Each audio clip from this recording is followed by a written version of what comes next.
ভালোবাসতে আমার আপনার সাথে যোগাযোগ রাখার প্রয়োজন নেই। আপনিও জানেন যোগাযোগ তো একবার না বহুবার বন্ধ হয়েছে, বহুদিনের জন্য। ভালো তো আমি আপনাকে সেদিনও বেসেছি।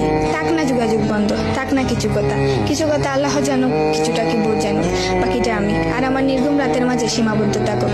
কিছু একটা অপূর্ণ ছিল যা কখনো পূর্ণতা পায়নি। কেউ একজন আমারও ছিল, কিন্তু সে আমার হয়নি। তারপর যাকে বহুবার দেখার পরেও মন ভরে নাই, তাকে আজ বহুদিন দেখি না। তোমাকে আজও পুরোপুরি ভুলে ওঠা হয়নি। তুমি আছো, তুমি রয়ে গেছো। তুমি আমায় ভালোবাসোনি, এটা তোমার ভুল ছিল না। তোমার জায়গা থেকে তুমি সঠিক ছিলে। ভুল ছিল আমার। কেন জানো? বিনা অনুমতিতে তোমাকে ভালোবেসেছি। তোমাকে না জানিয়ে সহস্রাধিক স্বপ্ন বুনেছি। ভেবেই নিয়েছি তুমি আমার, এক প্রকার ধরেই নিয়েছিলাম তুমি কখনোই আমাকে ফেরাবে না। মনে করেছিলাম বাকিটা জীবন তুমি শুধুই আমার। এসব কিছুই বলছিল, সব কিছু বলছিল। আরো বলছিল কি জানো? আমি বোধহয় জানতাম তুমি ঘৃণা করতে পারো না, তুমি অবহেলা করতে জানো না, তুমি তুচ্ছ তাচ্ছিল্য করতে জানো না, তুমি অসহায় করে দিতে জানো না, তুমি অপমানের সুরে কথা বলতে জানো না।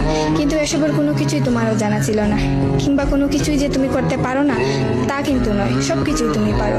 পুরো চিন্তা ভাবনাই ছিল ভুল। যে আমি ভেবেছিলাম তুমি ঠিক তার উল্টো দিকেই ছিলে।